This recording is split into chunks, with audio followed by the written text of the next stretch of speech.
Just Some Podcast Media. The thoughts and opinions on Just Some Podcast are of the hosts and guests and do not represent the views of organizations that employ them or they volunteer for. They are also not responsible for spontaneous black holes or nuclear wars that may occur. You have been warned.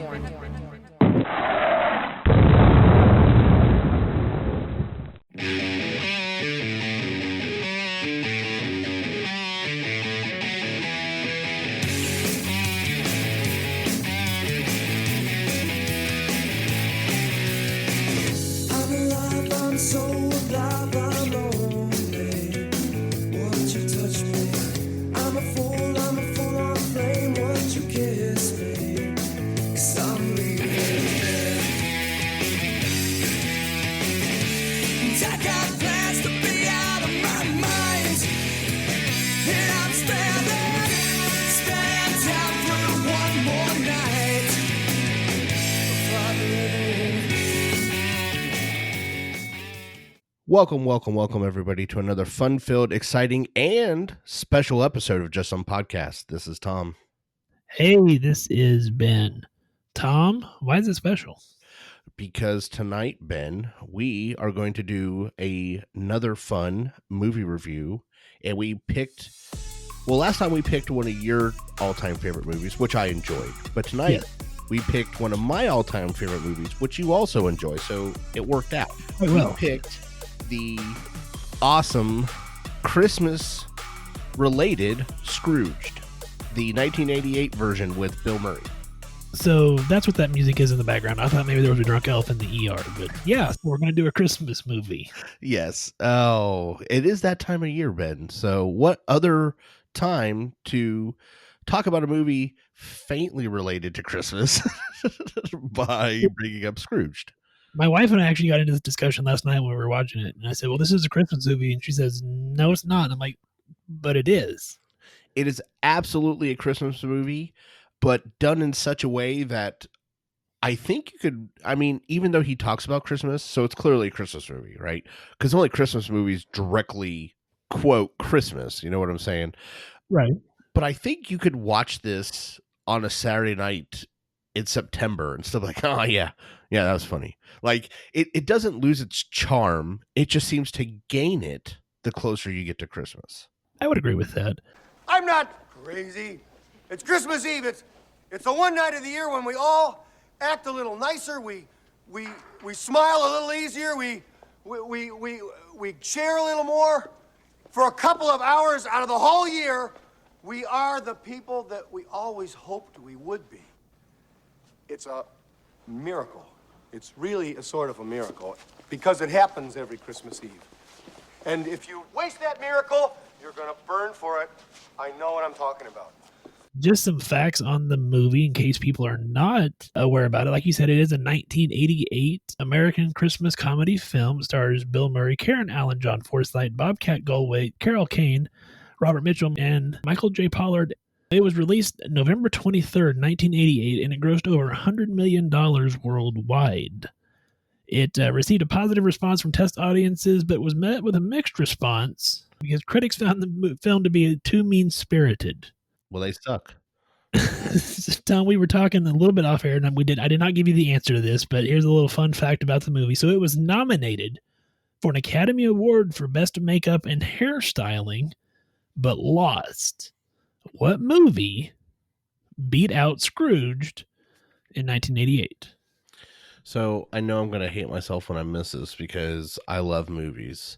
And I'm going to try and guess something that's relatively close. And honestly, I don't know why, but one of the Indiana Jones movies, maybe Temple of Doom? Not a bad guess, but that is not correct. The correct movie was Beetlejuice. Ooh. Yeah, I think I see it. Yeah. Yeah. Oh gosh. Yeah. No. That's a toughie because I love Scrooge, but I really like Beetlejuice and I can see it. I can see both. So yeah. As much as I wanted Scrooge to win something, it's hard to argue with Beetlejuice. It won the heart of Tom. And I mean, that in and of itself is a hell of a prize. So yeah, Christmas itself, no way. the movie about Christmas, yeah, you got me. You're too funny. Oh my god! I mean, so many fun things, and I know we're a medical-based podcast, but I think there's some things we're going to have to discuss about this movie on the non-medical side. Like, are you ready, Ben? Because I'm ready. Yeah, I mean, So- this is our special episode. We're not doing any, not doing stories. We're just jumping right into the fun. So So honestly, it starts at the 2-minute mark. That's how soon I was already like, now wait a second. And this is watching with a critical eye. I don't do this every time I watch it, clearly. But do you know the very first opening scene is a promo for a movie? Because it's about the movie itself, if you've never seen it, is about a TV executive who is the stand-in for Ebenezer Scrooge, and in this movie it's played by Bill Murray, whose name is Frank Cross. So you're going to hear a lot of they did a lot of really cool making fake shows that his fake broadcasting company were promoting, yes, which I thought was pretty cool. And one of them was a holiday movie where Lee Majors, the $6 million man, goes to the North Pole because he has to rescue the Claus family from terrorists, which already right off the bat cracked me up. I'm like, what terrorists are taking out Santa Claus? I mean, the terrorists who hate Christmas. well, geez, that's a pretty rough group. So he's standing there, and I saw this in a bunch of 80s movies. And when I talk about this, Ben, you and the other people out there that watched 80s movies, they're going to know what I'm talking about because it happened in Predator, it happened in a bunch of other movies. Some guy is going to stand there with what is a military, what they call a minigun. Are you aware of what I'm talking about when I say minigun? Yes. Yes. So for those out there that don't know, it is a 6-barreled weapon with it fires so fast that it has to have a motor to turn the barrels. That's how fast it moves. And it fires up to 6,000 rounds a minute. That's a lot of bullets, Ben. That is a lot of bullets, yes. So not only is that whole apparatus, just the gun and the motor itself, so heavy that it's mounted on helicopters and vehicles. Makes sense. But to hold, even if you fired it for 30 seconds, that's 3,000 rounds of ammunition. Of course, I'm talking about the high setting. There is a variable setting on most of them. But we'll just say, for argument's sake, 6,000. That's 3,000 bullets that a human being would have to lug around, plus the gun. And I just sat there and I was like, no, Lee Majors, I don't care what's going on. But it also kind of lends to the hilarity of the movie that a guy would have to carry such a vicious weapon to the North Pole. And my other favorite part is Santa Claus the whole time I was arguing with Lee Majors. He's like, you got to get out of here, Santa. The world needs you. He's like, this is one Santa going through the front door, Lee. And I just could not stop laughing at the absurdity of Santa Claus fighting terrorists. And I've never fired a minigun before, but I'm going to assume that given its weight and being mounted on vehicles, it probably has some hellacious recoil, especially if you're shooting 3,000 rounds. So maybe they just have like the light recoil version. Recoil. And again, I'll get off this in a minute because I know some people are going to be like, okay, I'm tired of it. But the noise, again, that it makes in real life, I don't know how else to explain the noise, but it is more of a blur. It sounds like Satan ripping a burlap sack. I don't know how else to describe the awesomeness of these types of weapons, because they make this same gun, but it fires a way bigger bullet and it makes obviously a lot louder sound. But in the movies, it's always like pew, pew, pew, pew, pew. And I'm like, no, that is not what this thing sounds like. So anyways, I just thought it was funny, the absurdity of that's the type of show Frank Cross is producing, that terrorists are attacking Santa Claus, and the only way for Santa Claus to get out is for him to kill everybody. So that kind of set the whole tone for the movie, that's what Frank Cross is making.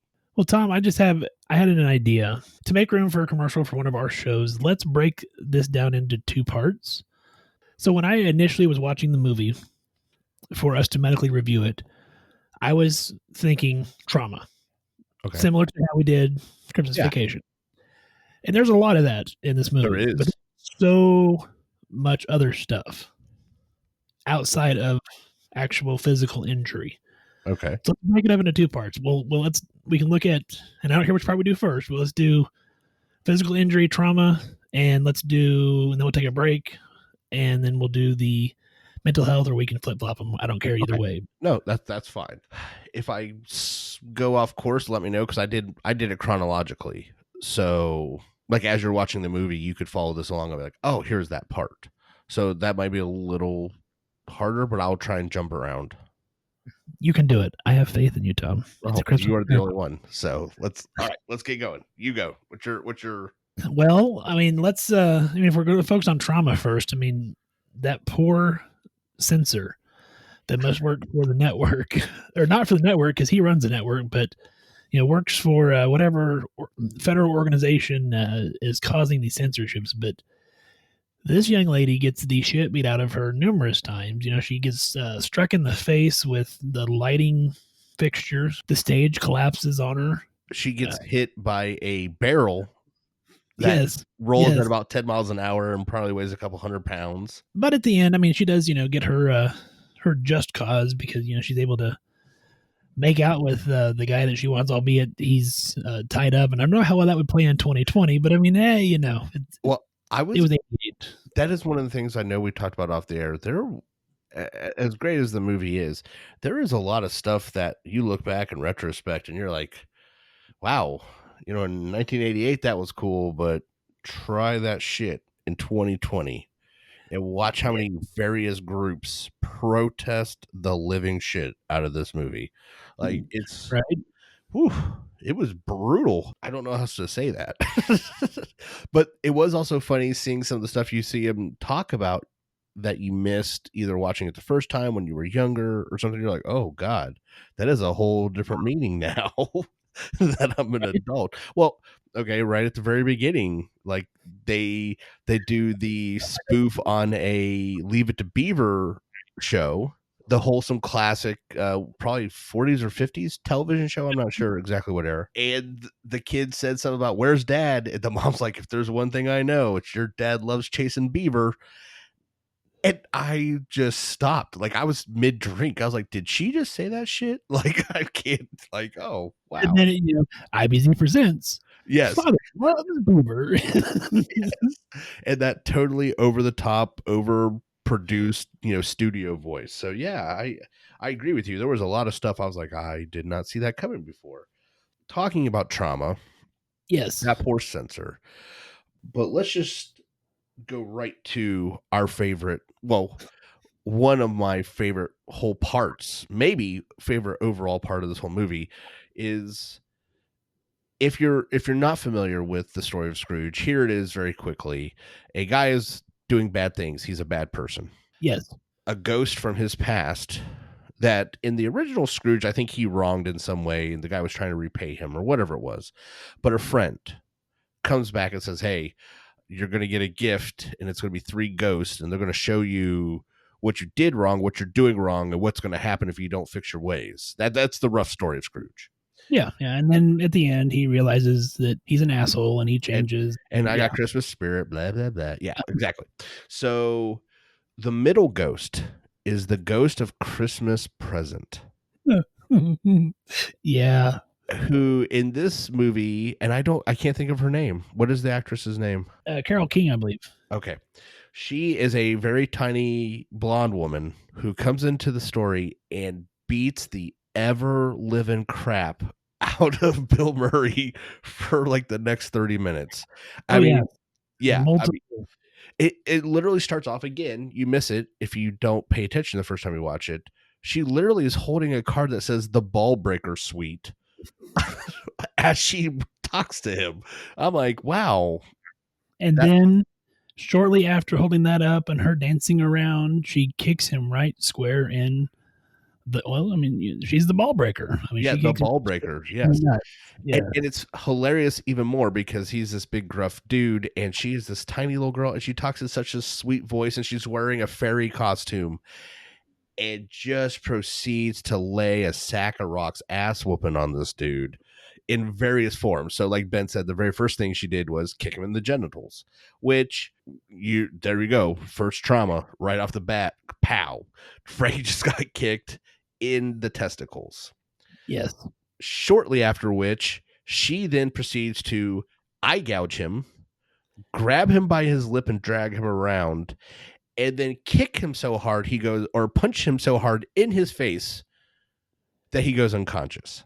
Like, I'm just like, holy cow, like right off the bat. Yeah, the punch is basically how she gets him to move from scene to scene by punching him in the face or by hitting him with various objects in the scene.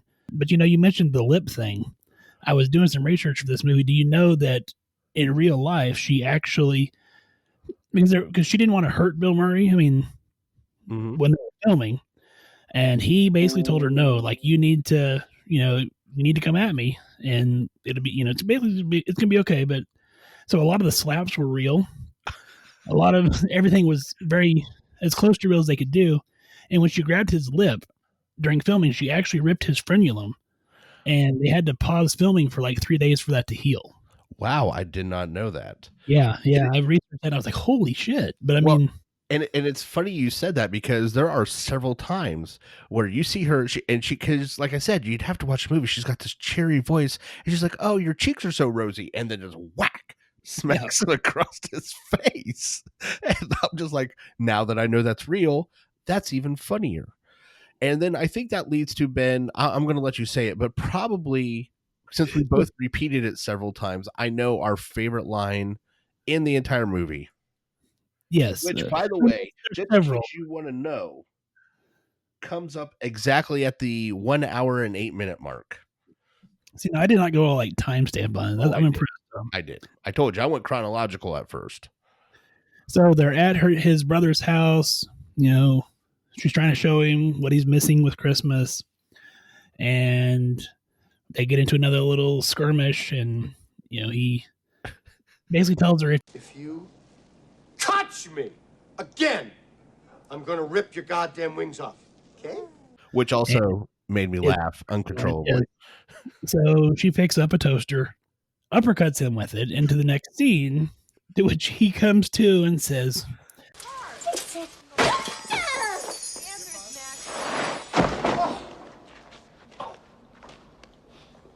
The bitch hit me with a toaster. The bitch hit me with a toaster. Which is just a great line. Like, how do you not love that line? Yeah, and again, when you're listening to this, if you've never seen the movie, you're like, did he just say bitch hit me with a toaster? But again, at this point in the movie, Frank, who's Mr. Tough Guy, just got his ass waxed by some tiny little chick with this shiny silver toaster, because in no other uncertain terms, he's Mr. Bossman, and he was trying to tell her what they were going to do. And she's like, no, it's time to leave. And he's like, no. And so she hits him in the face with the toaster. I mean, it was just amazing. And it's still by far probably my favorite moment of the entire movie is when he's coming to and he's been hit in the face with a toaster. Yes, no, I agree. That definitely easily top 3 of my favorite lines. But Tom, if you go back just a little bit into the Christmas past, I know we're jumping around a little bit, but it's our show. We can do that. We can do that. I think there was some foreshadowing to the fact that he was going to get his ass beat by the Christmas present. Because when he meets his love interest, he falls in love with her after she hits him with the door, knocks him down, and then headbutts him, and then he gets the nickname Lumpy. Correct. That's what she calls him. So maybe there was some foreshadowing into what was going to happen in the present. Correct. I mean, I didn't think about that, because that's actually what he's discussing with her as she's helping him up. He's like, I don't think you're supposed to move a person with a serious head injury. Like, he is even talking about that. And then that is her nickname for him for the rest of the movie, is Lumpy, due to the various head injuries she gave him. So, wow, I didn't consider the fact that they kind of laid out that this guy apparently likes getting his ass beat by women. I don't know, but it's what he likes, apparently. Yeah. I'm surprised he didn't fall in love with the ghost of Christmas President as much as she beat the dog shit out of him. The other 2 ghosts don't really do anything physical to him. They show him things. The Ghost of Christmas Past, I mean, he walks through the door and makes Frank walk into the door, and he's like, I love that joke. There's that, and then this is kind of in the realm of mental health also, but I want to just look at the physical aspect of it. The very intense scene with the Ghost of Christmas Future, where he's getting burned alive. Yeah. And actually show some of that, and he's screaming. I mean, Mike, you almost imagine. Oh, that. And he's trapped in a coffin. Yeah. He's dead. But I mean, just the physical aspect of that would be just horrendous. Yes, and again, like you said, there is the mental aspect, and we're going to talk about it a lot, because if you think about it, this movie is actually mostly a psychological movie. Like, no, absolutely. I didn't even realize that the first time I watched it, like how much this is just a play on how you view or emotionally attached to things. But yeah, no, there is both a physical and a mental reaction to the thought of being burned alive. And like when he starts kicking his feet, desperately trying to get out of that coffin, because again, the ghost of the Christmas future is trying to show him where he's going to end up, if he doesn't change his ways. Yeah. And that's dying alone and in this box being burnt because no one's going to want to be around him. Yeah, I mean, he's screaming, his feet are on fire, which does not sound funny at all, which immediately leads into a funny scene, I might add, all right? But like for that few seconds, you feel like, wow, like how terrifying that would be to a person. And there are several moments in this. And you know what? Well, let's take a break, because did you have any more trauma that you had? I had my list and I didn't see a whole lot else trauma-wise. No, I don't think actual physical trauma to the movie. I think the rest of the time is just things we want to talk about in mental health. So okay, well, let's take a break, and on the other side, we'll talk mental health and stuff. Hey there, it's Pollyanna from Pleasure Pathways. I'm super excited to have you all jump on board with me as we go on a journey in search of buried pleasures. I can't wait to see what we can dig up. All right. The mental health stuff, Tom, man. I don't know that I noticed it as much when you're not looking for it, but I mean, with us looking at it with the intent of discussing it medically, like you said before the break, I mean, it's like a psychological movie almost. I wouldn't even say almost anymore. Now that I've watched it with the intent of breaking it down, I feel like that's pretty much exactly what it is. It seems to me that the physical trauma stuff that we talked about was more of just a gag or something to produce laughter. Yeah, like the slapstick, like you see like the classic like Chevy Chase and Bill Murray. I mean, like those, John Belushi. I was going to say it's different than last year's Christmas Vacation because the trauma in that was the result of what they did, like the car wreck because he wasn't paying attention to the road. Like, okay, this, it seemed like you said, the trauma that, for example, to go back to the Ghost of Christmas Present, was just to move the scene forwards. Yeah. Like if they could have found another way to do it, she didn't have to hit him in the face with the toaster, but she did. So, I mean, but even from the very beginning, again, I wrote a lot of the time stamps down at the 5-minute mark. You are already getting a sense of the deep narcissism that is Frank Cross. And that is a very important part of this movie, is to understand that he is a complete narcissist. Like that whole scene at the very beginning of the movie, other than the fake commercials, is him in a room full of other executives, and they have all these great promos that they're running that are already doing great. And he comes back with this over the top commercial that he is demanding to be played because he is so much better than everybody else. And I was already like, wow, this guy is a complete narcissistic asshole. Like that's, it plays it well. Yeah. At Bill Murray, I don't know who else could have played it. I honestly, it'd be like if you said, okay, they were going to remake Top Gun. Who's going to play Maverick? You're like, nobody. You don't do that. You can't, who else is going to play Indiana Jones? Nobody. Yeah, I don't. Yeah, like you can't do that. So Bill Murray, awesome. He does several things though. Again, going back to his narcissism, he sees for instance, his valued executive assistant, she has a homemade drawing from her youngest kid up on the wall. And because the drawing isn't up to his specifications, he tells her how much it's just crap, rips it up in front of her, and throws it in a trash can. I mean, you got to love this guy right from the beginning. Well, and then he, once the zombie shows up, which was, as a kid, that could be traumatic seeing that, because the mouse pops out of the zombie's head, and it still even has about when his buddy comes back to tell him that the ghosts are coming. Okay. Yeah. Like the mouse, like I said, the mouse drops out of the guy, or out of the back of the skull, and then goes back in. The sight gag of Bill Murray shooting him several times, and then him drinking and it pouring out is just classic comedy stuff that just makes you kind of chuckle. It is, but it also serves to further the point, though, of his hallucination, which at that point he is firmly having. Okay. So again, for those that haven't seen the movie, as Ben alluded to, in the original Scrooge, it's Jacob Marley. In the Scrooged movie, it is the old president of the network, Lou Hayward, has returned to show young Frank Cross the error of his ways with these three ghosts, or he's going to end up as Lou ended up. And that's when he starts shooting at him because he's really seeing a dead guy in his office, which is a clear hallucination at that point. I mean, any false interpretation of your senses with this is hallucination by definition. So he's seeing a dead person, even though he realistically knows he's probably not there. And it leads to all the funny stuff you were just talking about, the mouse popping out of his head and the, Bacardi. As a matter of fact, the dead guy even references that. He's like, I don't mind you shooting me, Frank, but take it easy on the Bacardi. And then he starts drinking it as it sprinkles out of him. I mean, it's hilarious. But I mean, again, think about that for a second. You see your friend come back after being dead for 7 years. You're probably not going to react well at all.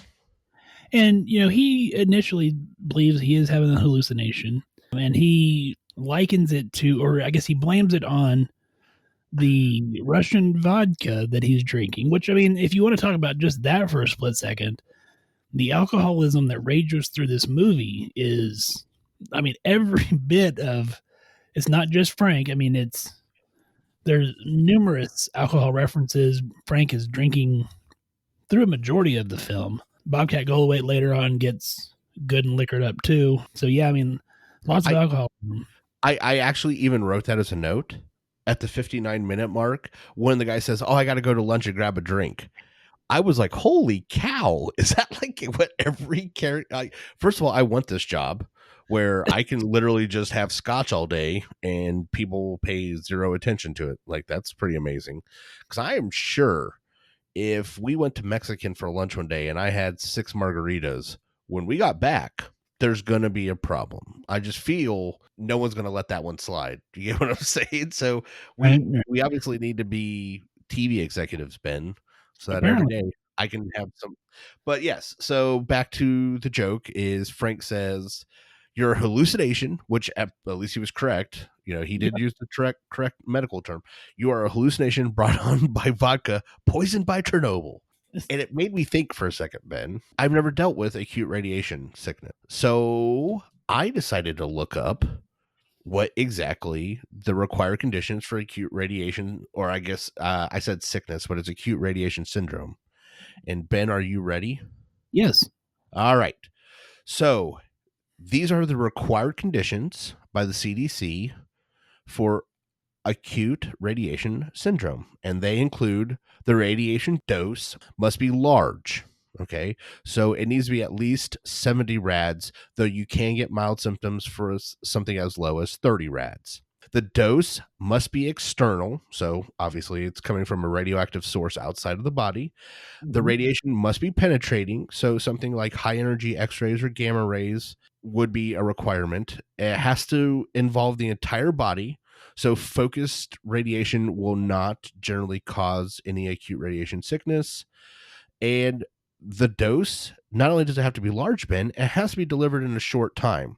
So fractionated doses are often used in radiation therapy, and those aren't the ones that they are worried about. It is a extremely large dose delivered in a extremely short period of time are going to cause the injuries that are seen with acute radiation syndrome. So those are the requirements to even get ARS. And real quick, I'm going to go over what the 3 outcomes of ARS are. So there's ARS with what they call bone marrow syndrome, and this has a low survival rate. Let's just step back for a second. If you get acute radiation syndrome, you don't have a very good prognosis. Let's just start with that. Out of all of them, bone marrow syndrome, what happens is it causes exactly what you're assuming. Primary cause of death is the destruction of bone marrow, resulting in infection and hemorrhage over time. Okay, so these patients can live for a couple months. Then there is what they call GI syndrome, and the survival rate is extremely unlikely with the syndrome, and that's word for word from the CDC. And death usually comes within less than 2 weeks due to infection, dehydration, and electrolyte imbalance. And the final is cardiovascular or central nervous system syndrome. Death usually occurs within 3 days. And this is due to a complete collapse of the circulatory system. So I guess I learned something from this. I'm impressed that you went that route with it, and I was just thinking, man, that's pretty ballsy to do a Cherynobyl joke like 18 months after it happened. Yeah. Well, I guess I didn't think about that because I'm thinking 2020. You're right. In 1988, guess what, Like but you know what? In Bill Murray's defense, because somebody's gonna say that is a poor joke. I doubt 18 months after the accident, they had a full grasp of how bad it was due to the cover up of the Russian government and the fact that the radiation was still spreading at that point. I doubt they actually understood how bad it was. So I'll give you that. So when Lou grabs him to try to get his attention and pushes him as he melts through the window and pushes him out the window, and he's hanging there and he's screaming, they'll think I'm a suicide. They'll think I'm a suicide because he's literally hanging out of the building. Yeah, the 40th floor. Yeah, the mental trauma that has to occur with that. I mean, the fear of your life ending, no one believing you, and then assuming that it's a suicide, and you're literally just being held. I mean, to me, I'm just like, man, that would suck really bad. Well, not only does it suck, and you're right about all that, but then as he is desperately clawing at this guy to try and get back through the window. And again, this doesn't sound very funny the way we're describing it, even though it is a comedy. But as he's clawing at the guy, trying to get back in, the guy's arm starts to break. Yeah. And the guy's just standing there laughing. And I'm like, wow, that is terrifying. So he does drop, but obviously Frank doesn't die. And just like every other time in the movie to follow this, when he goes through something traumatic, it actually just propels him forward to the next scene. Yeah, that's a good point. The hallucinations carry on into the next day. He was told that he was going to get visited by the first ghost at noon. He has to go to lunch with the current. Well, he's the president, like what, the CEO? Yeah, I think so. I mean, he's above him, whatever he is. And then the waiter on fire. Again, I'm chuckling, which doesn't sound like it would be funny, but it is because he's the only one that sees it. He's the only one who sees it. He's hallucinating it. That this waiter is lighting a baked Alaska and then catches on fire, and he's dancing around. And Frank looks like a crazy man because he's screaming at this guy, and no one else can see that. And then he grabs a bucket of water and throws it on him and moves forward. So I mean, the hallucinations continued throughout that time also. Well, and that's a good point though. For a teaching aspect is, so hallucinations are anything that the patient, and in this case Frank Cross, is tricking one of their senses. So it's something that they may even realize it's not true. Like Frank keeps looking around and nobody else is moving. So you could tell kind of that the Bill Murray character is trying to compute, like, okay, I see this guy on fire, but nobody else is helping him. and he's looking around. And honestly, that may be something that you're dealing with some of your patients that may actually be having hallucinations. They may or may not even recognize, but it's tricking one of their senses, their sense of smell, their sense of touch, their sense of sight, hearing. All those things go into it. So if you're going to talk about hallucinations, know that that's what it is a focused tricking of one of the senses into believing something that they know isn't real, or it's tricked them into believing it's real. But that's what the hallucination is. But like you said, yeah, the other waiter at their table keeps trying to tell him, no, sir, you don't want that for a meal. It's baked Alaskan. And Bill Murray just keeps screaming at him about this because he's going crazy trying to wait for the first ghost to show up. And the first ghost does show up, and of course, like we alluded to earlier, it's the Ghost of Christmas Past, very similar to the Christmas Carol, Charles Dickens version. It takes him back to 1955 when he was 4, and you see the beginnings of why Frank is the way that he is mentally, as far as like not liking Christmas. But the thing that stuck out to me, and I mentioned it to you earlier, 1955 was a different time, Tom. It wasn't apparently it was not a big deal to be 9 months pregnant and smoking, as the mom is doing Heavily. Like heavily smoking. But again, I guess 55 was a different time. So I'm pretty sure like the doctors, as a matter of fact, if I remember correctly, it's a Camel cigarette advertisement. Yes. And it said something like 4 out of 5 doctors recommend Camels. And I'm like, wow, okay, that changes everything apparently. But no, as you said, I think this leads back to the psychological trauma of Frank, because he's a kid. The mom is pregnant with his brother, which he doesn't have, so he's all alone. And dad doesn't want anything to do with him. Dad throws him his present because dad's obviously a butcher. And he says, is it a choo-choo train? And he goes, no, that's 4 pounds of veal, which not a lot of 4-year-olds are going to appreciate. So the dad yells at him. He goes, well, if you want to trade, go out and get a job. The mom retorts with, but he's only 4. And the dad yells about how he's tired of people making excuses, such as, I'm only 4. So yeah, you're starting to lay some of the foundation of understanding how Frank fell in love with TV. As a matter of fact, he alludes to that because nobody else wanted to be around him. So TV never left him, which I find like really sad, because how true is that for a lot of kids now? That's very true. So many people, whether by lack of ability to be a parent or lack of enthusiasm to be a parent, allow television to be a parent. And so that is something, unfortunately, we see. But I mean, if you think about it, Frank Cross is a really successful individual. So maybe it's not always bad. I don't know. I think you're putting way too much thought into that. I did like the veal joke because it played well later also, when him and Claire are exchanging gifts after their first Christmas together. And she talks about how it was their Christmas tradition to open one present on Christmas Eve, and you open the rest Christmas morning. And she says, what did your family do? And he says, well, if it was going to spoil, we'd open it Christmas Eve, which plays back on the veal. Yes, or when the Ghost of Christmas Past is talking to him, and he goes, I told you you'd cry. He goes, I'm crying because that kid was given a gift. What today would be a $40 cut of milk-fed veal. It's just, the whole movie is full of liners like that. And going forwards, so the Ghost of Christmas Past has shown him his love interest, and he goes to chase her down. And this actually brings us to a different mental health aspect, because he runs into some individuals. She works in a shelter for homeless, an outreach.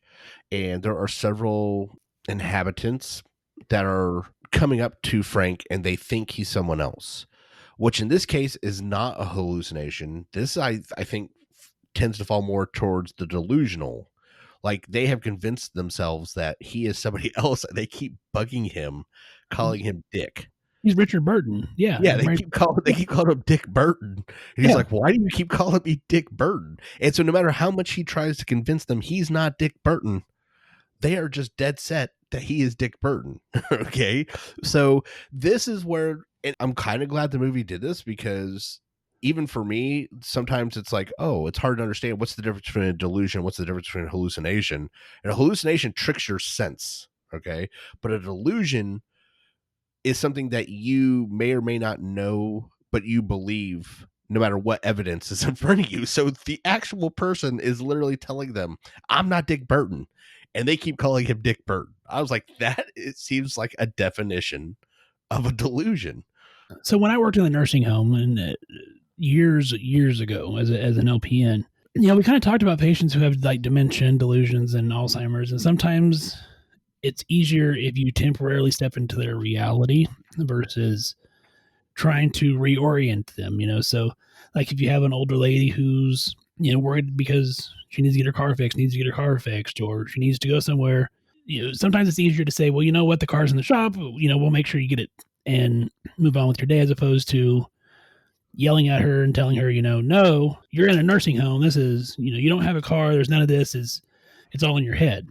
Frank kind of does this with this group of people. He just steps into the delusion, and they're like, just give us a few lines. And so he finally just gets tired. Hamlet, by the way. Yeah. And he delivers the lines, and they're just enthralled. But it does, stepping into the reality temporarily does allow them that moment of joy, but then they also kind of move on and don't bother him as much. I would just like to point out, however, none of what he says is actually from Hamlet. So let's just throw that out there. That's they're such huge fans. Just hearing Dick Burton talk, even though it's not Dick Burton, suffices.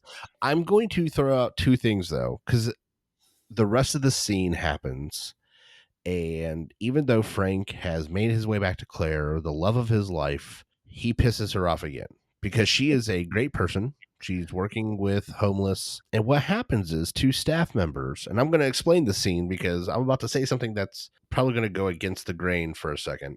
So even though it's Christmas time and these people are working to help the homeless, these two other people come up, and the one's like, we don't have any fuses. And Claire's like, we do have fuses. And the other person's like, well, we didn't get any of our turkeys from the store.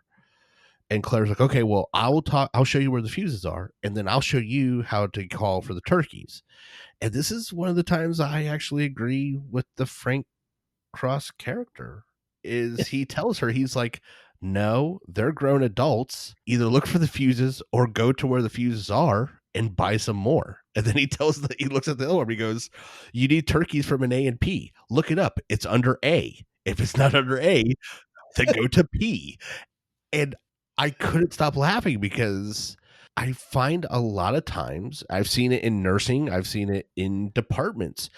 If the people get used to just going to a person and asking for help, and then you do all the stuff for them, guess what? They're going to stop looking. They're not going to try and find answers for themselves. They're going to come to you each time they need something done. And so that's what he tells Claire, and she gets all pissed off at him. And I'm like, I don't want to ruin the movie, but I got to go with Frank on this one. Like, they are adults. They should be able to handle finding a fuse or calling a store to say, we need the turkeys you were supposed to deliver. Like, am I wrong to think? I don't think you're wrong. I had not really considered that because, I mean, at that point, they're still trying to make him up to be this narcissistic asshole, and he's wanting to go take her out for Chinese food right that second. And he doesn't want to wait. He's like, no, we're going right now. So I see your point, but you are right. He wants to leave right now. And I think if she had said, no, I have to finish the things that I have been doing, and those two other people had not interrupted, I don't even think Frank Cross would say anything. I think he would say, okay, well, that's your job. So you go do your job. Because that's what he's literally telling those two other people in that scene. You have a job to do. Go do it.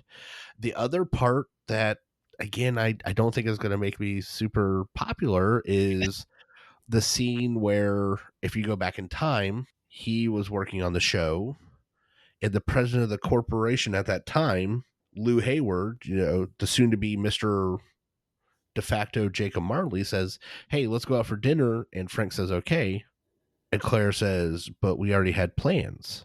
I will agree with you on this. I mean, I think Frank went too far. And I think, again, you're right. They're trying to set him up to be the narcissistic asshole he becomes, even though he's not at that point yet. But he does make a good point when she's like, but we're going to go out with our friends. And he's like, yeah, the president of the corporation just asked us out to dinner. I can't expect him to wait a month. This is a good thing for me. And my wife was in the room and tried to argue with me. She's like, but that's their friends and they wanted to go to dinner and they had plans. And I said, I fully expect if I drove to Kansas to hang out with Ben and the governor said, hey, Ben, I want you to come up here to talk about legislation for nurse practitioners in the state of Kansas. And he said, no, my friend's here from out of town. I would punch you so hard that it's unfathomable to the people listening to understand how hard exactly I would hit you for turning down that opportunity. I'd be like, I will be here tomorrow. Go now and have this dinner. Like, I would never expect somebody to give up something so spontaneous or grandiose. Like, that's an opportunity you have to seize. No, I agree with you. I certainly did not make my wife happy, but I 100%. She said, well, if Ben showed up, I'd be like, Ben, I got to go and I will be back tomorrow. Go to the zoo. I don't know, but I will be back. Okay. But the point is I would not expect somebody to give up that opportunity for me, nor would I think anybody I know would expect me to give up that opportunity for them. I think that to an extent probably could have been okay. The way that she made it sound, I think there was probably more, like that was kind of the straw that broke the back. Probably more going on behind the scenes. But then the fact that he was just completely clueless to the fact that she was like, hey, we need to break up or split up or spend some time apart. And he's like, well, okay, I'll see you tonight. And just kind of goes on with this day like it's not a big deal. I think, again, leads that is where it gets to that point of pushing it to a narcissistic aspect. Fair. And I agree with you because she does pretty much break up with him over that one incident. So I agree with you. I have a feeling that is not the first, but obviously last, situation to cause a strain on the relationship. This is one of those times where I agree with the bad guy.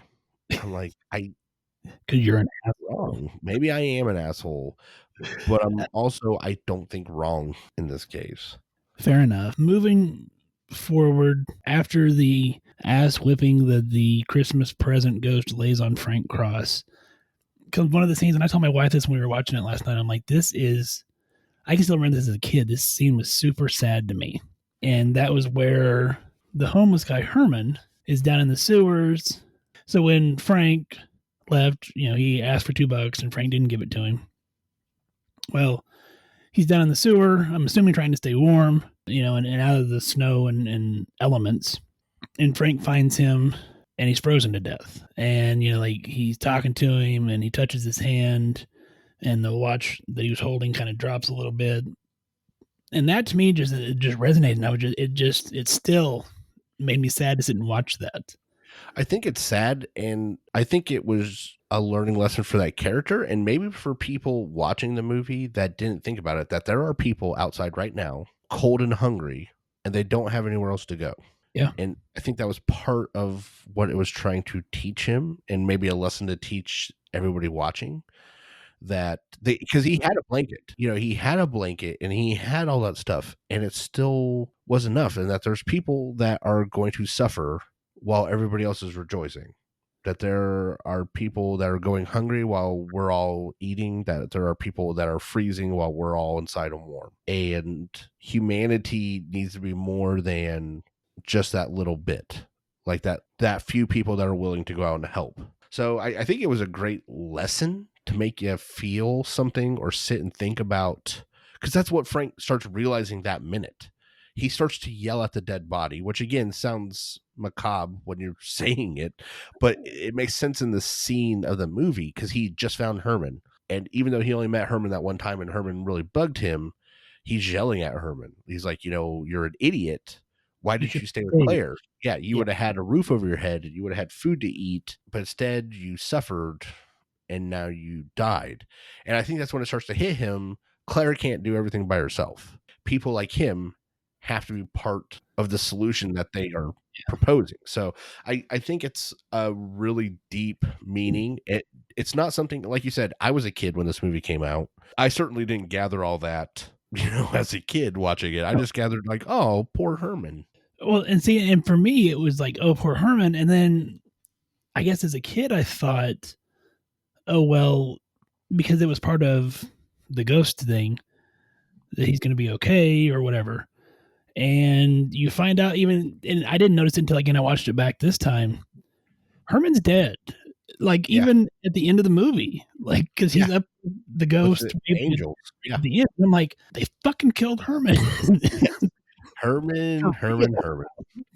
Yeah, and you can see it visibly upsets Frank, the character. This is also one of those times where you start to see the veneer of his hardened exterior start to crack, because even though he didn't meet Herman for a long period of time, he knew how much Herman meant to Claire, and he had talked to Herman when he was an alive person, and now seeing him dead, which is something obviously a person in Frank Cross's position doesn't have to deal with. Yeah. And now he's got to. And I'm like, wow. Like, again, it's one of those things I didn't really think about a lot either till I was watching it for the show. And I was like, geez, man, there's a lot going on here if you really sit and think about it. Well, and putting another spin on that, when he's yelling at Herman, he's yelling at Herman, why didn't you stay with Claire? Oh, yeah. Claire would have taken care of you. And I think at some point, Frank is, yes, he's yelling at Herman, but he's also, I think, yelling at himself, saying, why didn't you stay with Claire? Look at this Freud level shit telling you right here. Like, man, I want to find I had it written down at one point, the writers of this show. Like, I want to interview these people now. I want these people on the show, and I want us to talk to them for an hour about writing Scrooged, because I think we're stumbling onto some real shit here.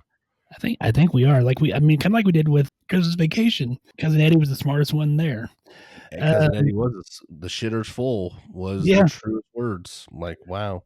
Advancing forward, the ghost of the Christmas future. Of course, we kind of alluded to that earlier when we talked about the physical trauma, but then. Why are you showing me this stuff? I can't do anything, Dad. Why the hell did you bother to show me this stuff? James, something. No. Oh. Please don't let him burn me, Jimmy. Jimmy, don't let him burn me. Please don't let him burn me. I'm in there. Oh, God. Again, that's another scene that just really grabs you when, not so much when he's burning alive, but when he's standing there and he's trying to grab the coffin and he's trying to pull it away from the fire and he's screaming to his brother, like, but nobody can see it. Let them burn me. Don't let them burn me. They're going to burn me. And you're just like, you just feel that, that feeling of helplessness. Well, and that's the ultimate point of Christmas Future. Yeah. Is to show you your mortality. Because that's actually one of the things alluded to by Lou Hayward, is the thing that all men fear most is not, and I don't necessarily think every person is afraid of death. I think that there is a fundamental human, I am afraid of dying and not having been anything. And if Frank dies now, he dies as an alone, narcissistic asshole, which is not the way he wants to, that's not the impression he wants to leave on Earth. And I don't know that the image of him in a coffin being buried, being put into the ground and becoming worm food, as Lou alluded to in the beginning of the movie. Yeah, Lou was. I don't know that it would have had the same mental aspect to it. It's not as visceral. You need to see. But to see and then to feel and to hear him screaming about not wanting to be burned, it just, I don't know, it still kind of resonates with me. Well, and the beauty of it is obviously none of us, very few people have had severe, like, 3rd-degree level burns. But we've all been near something hot, like real hot. Like, you've opened up an oven door too fast, something. Like, we've all been around a campfire and the wind shifted, all of a sudden you got a good blast of heat. We've all felt that. So when you see his feet on fire, like, there's that part of your brain that's like, oh, we know what that is. Like, there's that caveman part of your brain that just goes, no, fire bad, and like, you don't want to be near it, and you're seeing it.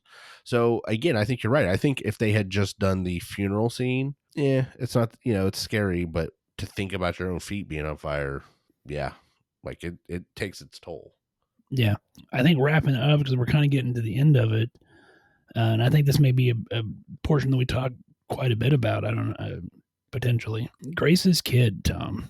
Yes, throughout the movie, the proverbial Tiny Tim. Yes. So for those who haven't seen the movie, background is the kid's, I'd say he's probably 7 or 8-ish. He doesn't talk. He has not talked since he's seen his father be killed 5 years ago. And she's taken him to numerous doctors. And, there was kind of a one-liner about a doctor there about, the specialist that cost $200 tell me that you don't talk. Like, I don't know that you don't talk. Like, I mean, it's kind of funny. You just kind of chuckle at that. But I was like, wow, they were complaining even in 1988 about this, huh? The mental aspect of that is interesting. Yeah, so there's a variety of reasons. And again, I don't know all the medical conditions that cause us not to talk, and there's a variety of them. You're not sure which one it is for him.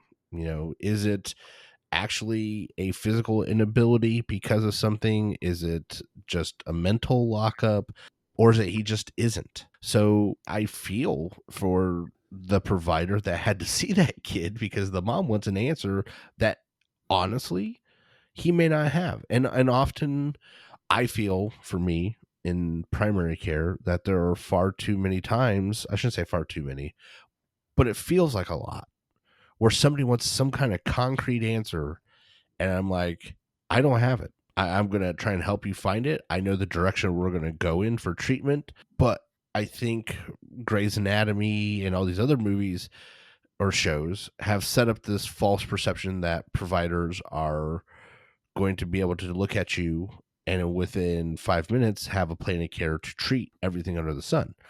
And I think the mom in that scene is showing that frustration that people feel every time they come to a doctor, we're going to have some kind of answer. Well, I think we should have some type of answer. Even if that answer is, I don't know, that's the answer, but we're going to find out. Like, I think it needs to be a realistic line, because I would never lie and tell my patient. I would tell them, this is what I think it is, and this is what we're going to do to confirm it or rule it out, whatever the, situation may be, and here's what we're going to do to start treatment. But there are times where I'm not 100% sure. And when it's a kid not talking, and it could be a variety of afflictions, which was after trauma. So I mean, you clearly there's a mental health aspect to his mutism, whether it was a dissociative disorder and just trying to, I couldn't even begin to speculate on what caused the mutism, but you see throughout the movie that he's very intelligent. Yes, like, there's the scene where he fixes the game that none of his brothers or sisters could fix. I mean, it just, again, like, I feel terrible for the mom, because I can't imagine how frustrating that would be to be the parent of a kid that in every way is normal but won't talk. And I think in today's time, 2020, with the expanded umbrella of autism, I almost wonder if they wouldn't consider him to be on the spectrum of some sort. I think that's a good start. And I think nowadays that would be the push. Here's the problem, though. At the end of the movie, he just comes forward and he's like, reminds Bill Murray of what you're supposed to say at the end of Scrooge, which is Tiny Tim says, God bless us, everyone. And of course, he says it perfect with no mispronunciation or anything, right in front of the mother, and everybody feels great. So I'm like, okay, so let's assume that they did say this kid's got Asperger's. Well, guess what? He doesn't. He just didn't want to talk. So, yeah, I don't know. It's just it's an interesting, we talk lots about, like, mental trauma, ER nurses and things of that nature, and us being able to put that into a little box. And can you begin to imagine being a 2 or 3 year old and seeing your father killed? Well, and again, we're assuming an age. So, I mean, maybe he's just malnourished. I mean, he could be anywhere. We'll say 8 to 10. Yeah. I'm just saying, like, so that gives us that 3 to 5 year old range. Well, and that makes a difference, because if he's a 3-year-old, he may not even comprehend what he saw. But if he's getting into that 5-year-old range, there's a much more likely chance that he understands, at least to an extent, what he just saw. And he's not able to mentally process it at that age. I don't know that I can mentally process it at my age if I saw something that traumatic with like my dad. So yeah, that is one of those. It's a reoccurring character too throughout the movie. Is you see the mother struggling to raise her kids, and this one kid just keeps not talking, and it causes her grief. That of course Frank is not helping, but that is one of those reoccurring themes. And honestly, I think it goes back to mental health. I think it goes back to something that we've said about this movie the entire time. As great as this movie is, man, it's a real mind fuck. I mean, it is. I mean, if you break it down, like, wow. There's a lot of mental health aspects to this. Yeah. You know, it with Frank being the narcissistic asshole that he is, especially whenever they're talking about the kid. And you said, you know, he didn't realize how much Grace was struggling with this. Frank didn't even know that Grace's husband had died. And there's he was wearing black for a year. Yeah. The Christmas present's like, she wore black for a year. He's like, oh, I just thought it was a fashion thing. I didn't realize it. So again, just completely oblivious to the narcissism of that. And of course, by the end of the movie, that all melts away and he becomes the happy-go-lucky. He becomes the character you want him to be. Thank you. That was, you took the words out of my mouth. Like, oh, this is the guy I like. Which, you know, I think there needs to be a nicer Frank. I just don't want the Frank that told those people to do their fucking job to go away either. I like that Frank too. You know, we didn't really talk much about Bobcat Goldthwait, but he does really good in this movie also. Oh God, as Loudermilk is his last name. Yeah, Elliot Loudermilk. Yes. Yes. The only one willing to stand up to him, so he gets sacrificed and fired for it. And then goes on a drunken rampage because his wife leaves him. He's having a bad day. Yeah, I mean, everything's going wrong for him, and then he donates blood, and then he passes out from donating so much blood. They steal his coat. He gets drunk. He comes to try to shoot Frank, which is about the time that Frank has his revelation that he's still alive and things are going to be better. And of course, Elliot then helps him out after some convincing and some raspberries on the stomach.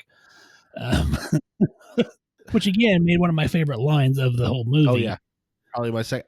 Which I say all the time. People obviously don't get it, but I say it all the time. I don't hear any partying in that boat, Elliot. Great! You heard I'm partying. Now why wasn't I invited? Now that was just an innocent window, and you saw what I did to that. I don't, know who you're dealing with. Yeah, so Elliot's in the control booth because Frank doesn't want them to shut down the show because Frank kind of just hijacks the show to talk about the life lesson that he's learned. And so Elliot's up there with the shotgun. The shotgun goes off, blows through the window. Yeah, I don't think you know who you're dealing with has been one of my all-time favorite lines. And nobody gets it, but it still makes me chuckle internally because I remember that scene where he accidentally shoots the shotgun through the window, and to play it off, he's like, "Did you see what I just did to an innocent window?" Which just strikes me funny. The very fact you called a window innocent, like, what the hell would is there a guilty window? So, but it oh yes, the whole scene leads back to him being in control because he's been drunk all day. So the movie from start to finish, though, even with all the stuff we said that makes it sound horrible, and I don't mean horrible and bad, I mean horrible as in a psychological thriller. Like, it's not Psycho. I don't know, listening to this might ruin people's interpretation of this movie. When they go back and watch it, they're gonna be like, "Oh shit, yeah, you're right." Yeah, but I don't want it to ruin it. I want them to realize what's going on, which I think is much funnier. Heightens the movie. Yes, but gives it depth. A depth, like the very first time you see her, like the Ghost of Christmas Present, and we keep talking about her because she does make a large chunk of the movie, where she and blows glitter on his face, but what it really does is makes an X for her to punch.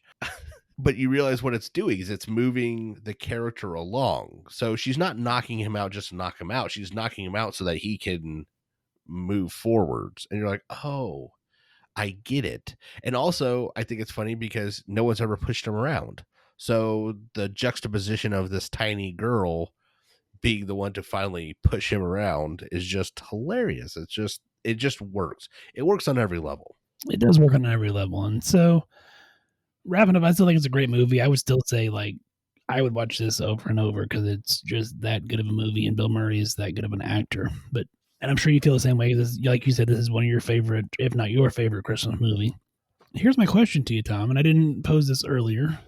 Do you think there's a possibility that something like this could occur in real life? And I don't mean like the hallucinations and stuff like that, but I mean, do you think someone could have such a life-changing experience that it completely changes their personality from a narcissistic asshole to this wonderful person?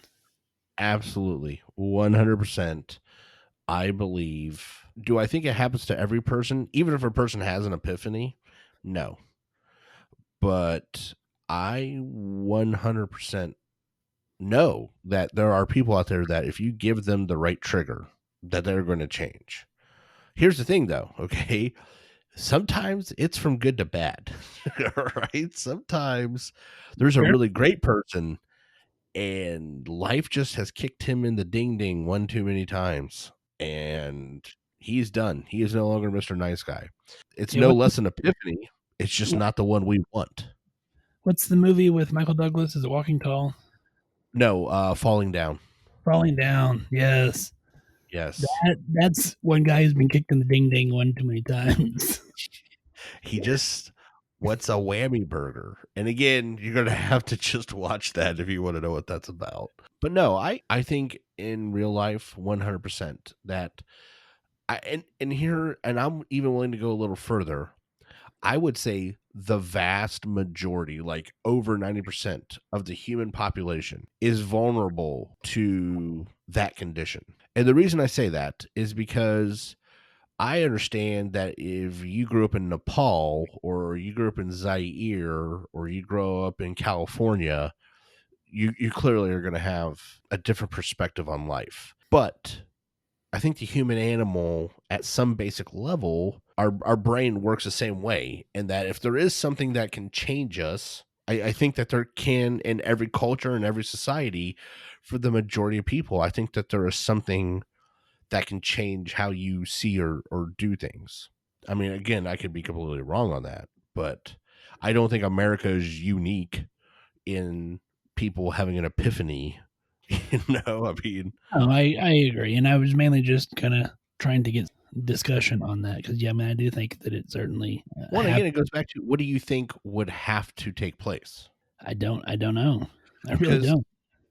I think I've talked about it on the show one time before. I saw a church in Germany. It's called Eder Oberstein. So you can, if somebody out there actually wants to look it up. I mean, like I've seen it though in person. The guy had a life-changing event and carved a church out of the side of a mountain. So, I mean, even in, the 1500s, people they didn't have to have Frank Cross, like, granted, it wasn't a very big church, but I guess if I was working by myself carving a church out of rock, I don't know how much I'd expect you to think I'm going to get out of this. And when I say carved it out, I mean there is no furniture. He literally carved all of the rock away. So the pews are part of the mountain. Like it's a pretty amazing sight to see. But he clearly had a life-changing event, and it made him think, I need to do something pretty magnificent. So he did it. So yeah, I completely think human beings are capable. I don't know that we always have the right trigger. Fair enough. Anything else that you'd like to add to this wonderful medical review of the movie Scrooged? Well, first, I think we kind of strayed off from strict medical review, so let's just put that out there. Second of all, medical. If you have seen Scrooged, but it's been a long time, or you've never seen Scrooged, especially this time of year with Christmas, absolutely watch it. And when you hear this review, you're going to go, holy shit, that makes so much more sense now. So I highly, highly suggest it for everybody, especially those that have never seen it. You should watch it. It is a great movie. Might as well do our social media stuff here at the end because that's what we do. Facebook, Instagram, Twitter, YouTube, all at Just Some Podcast, websites, www.justsompodcast.com, email admin@justsomepodcast.com. Also, don't forget to check out our other shows that we have out. Buried Pleasures with Pollyanna, amazing, and soon to be Nurse Papa with David. So make sure you check those out on all your podcast hosting devices. Tom, Ben, 'tis the season. This will be coming out on Christmas or the day after Christmas. So we hope that y'all had a safe and socially distanced Christmas, because we don't want to see another spike in COVID 2 weeks after Christmas. But yeah, we're probably going to anyways. probably so. But it's okay. Yeah. Well, the epiphany most people are going to be having right now is getting COVID, apparently. So Maybe it's life-changing. it's going to be for a roughly 1 to 7% of them. So just saying. Touche. I mean, the deep stuff, 20% of you are going to have life-changing stuff, whether you like it or not. So There's the Scrooge, Tom, that we all know. On that note of Scrooge Tom, have a great week. hey, everybody, stay safe out there and wear your damn mask. Wash your damn hands. Stay the damn way from each other. Damn it, that didn't work as well. So Stay the damn way from each other, exactly. And I want to give a big special thank you to Kevin McLeod over at filmmusic.io for the use of the royalty-free music tonight. If you have a project and you need music, go check out filmmusic.io. Practice swearing just to pass the time. Lately I see why I am alone. I caught some road rage and I thought of you, and all the many times you say I should have known. Talk up